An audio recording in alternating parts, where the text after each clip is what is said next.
I've covered this a few times. Walker Lawson's here. He's also covered this now a couple times. ICE detention facilities coming to North Carolina. Now, Walker, I know people are protesting today because there's a rumored one in Concord. What do we know about that? Yeah, so Indivisible Charlotte basically met outside this morning at 11:30, gathered an array of people out there to protest outside of Crescent Community's corporate office, which is located on South Tryon Street. So they have a plot of land or a piece of property on Weddington Road in Concord that's rumored by Indivisible Charlotte and other people that ICE is looking at putting a facility there. So again, we did get a statement from Crescent Communities. They have denied the claim. They're saying that it has no lease agreement, negotiations, or proposed plans with DHS, ICE, Border Patrol, or any related federal agency with any of its properties, including the Weddington Road location. Now, Concord, when we had reached out a couple days ago, also said that they've not heard anything. The city of Concord? The city of Concord, Okay. I believe that we had a statement from. So we've reached back out to get some clarity from them, again, to see if they've heard anything or if there is any truth to that. Really, today, people out there were saying the message isn't just to Crescent Communities. The message is to all of these developers or agencies and these groups that turning a warehouse is kind of setting the standard. If they're going to put people in a warehouse, that's what they stand for, and that's what they believe that their message is telling people.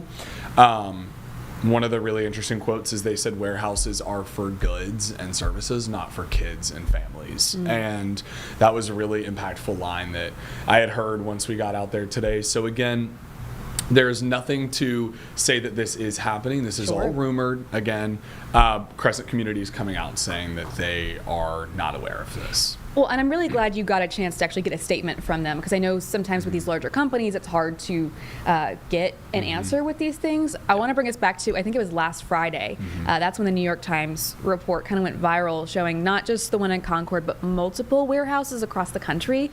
Not just rumored, but some already purchased to turn into warehouses. So I think that's interesting too, and that kind of speaks to, regardless of where you stand on ICE and immigration enforcement, there is this level of confusion about whose job is it to communicate with who? Yeah, and it's interesting because when I did the story with ACLU, they had found these properties in Winton as well as Greensboro.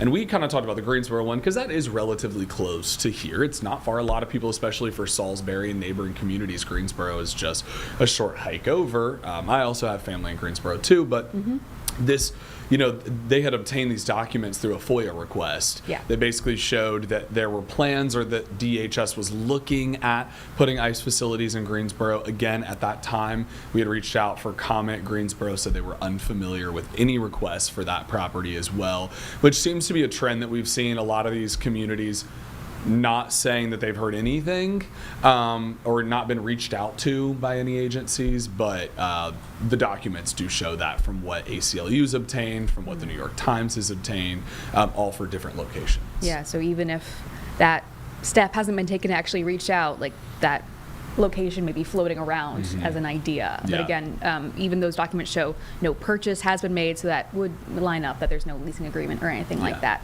Walker, anything else people need to know ahead of your story? No, you'll hear the rest of it at 4 and 5 tonight. We'll save some for you guys. It's called a tease. A tease. Wait, I do want to say Winton is a real place. Yes. He's not trying to say Winston-Salem. Winton. Correct. I know. Yes. When I first read it, small. I first was like, Winston-Salem? And then I read it. It's Winton. Very small, on the coast, east side of the state. So it's real, but very small place. Yes. All right, Walker, thank you. We're going to take a quick